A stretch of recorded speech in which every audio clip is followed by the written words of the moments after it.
দর্শক, ভারতের কয়েকটি ঘটনার বিষয়ে আজকে আপনাদের জানাবো। ভারতের অভিবাসন নিয়ে বেশ একটি ঝড় বলা যাবে, যে যুক্তরাষ্ট্র ভারতের অবৈধ অভিবাসন প্রক্রিয়ায় সহযোগিতা করার দায়ে সংশ্লিষ্ট প্রতিষ্ঠান ও ব্যক্তিদের উপরে ভিসা নিষেধাজ্ঞা দিয়েছে।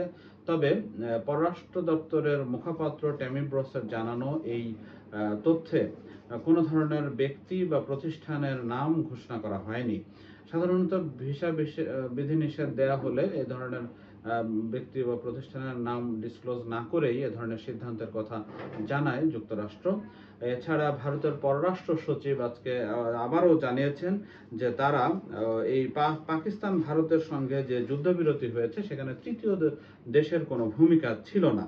তো আজকে ভারতের পররাষ্ট্র মন্ত্রণালয়ের সংসদীয় স্ট্যান্ডিং কমিটির বৈঠকে তিনি এই তথ্য জানিয়েছেন যে ভারত এবং পাকিস্তান দুই দেশের পারস্পরিক আলোচনার ভিত্তিতেই এই সিদ্ধান্তটা নিয়েছে। এই দুটি যুদ্ধরত দেশ এবং তারা তারা দেশ ও জাতির বৃহত্তর কল্যাণেই এই দুই দেশ যুদ্ধবিরতিতে সম্মত হয়েছিল।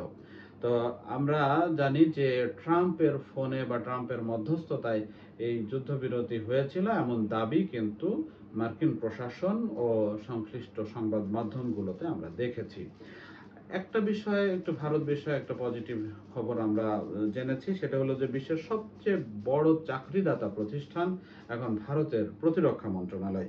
এটা হচ্ছে 2024 সালের একটা পরিসংখ্যানের বরাত দিয়ে আমরা একটি তথ্য সামনে এসেছে। সেটি হলো যে বিশ্বের সবচেয়ে বড় চাকরিদাতা প্রতিষ্ঠান প্রথম স্থানে উঠে এসেছে ভারতের প্রতিরক্ষা মন্ত্রণালয়, যেখানে কর্মরত রয়েছেন প্রায় 2.99 মিলিয়ন মানুষ। দ্বিতীয় অবস্থানে অবশ্য মার্কিন প্রতিরক্ষা মন্ত্রণালয় এবং তাদের কর্মসংস্থানটি হলো 2.93 মিলিয়ন মানুষ। এছাড়া তৃতীয় স্থানে আরেকটি দেশ, সেই দেশ সহজেই অনুমেয়, আমরা ভেবেছি যে হয়তো এরা প্রথমেই থাকার কথা। আমরা চীনের কথা বলতে পারি, যে বিশ্বের সর্ববৃহৎ জনবহুল একটি দেশ এবং সেই দেশের সর্ববৃহৎ সামরিক বাহিনীও থাকার কথা।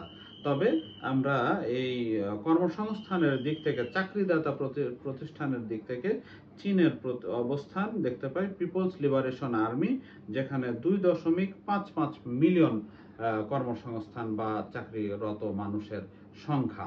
তো আমরা দেখি যে এই সূচকে এগিয়ে এসেছে বা শীর্ষে স্থানে উঠে এসেছে হচ্ছে ভারত, এবং সেখানে কর্মসংস্থান হয়েছে বা চাকরি দাতা প্রতিষ্ঠান চাকরি দিয়েছে হচ্ছে 2.99 মিলিয়ন মানুষের।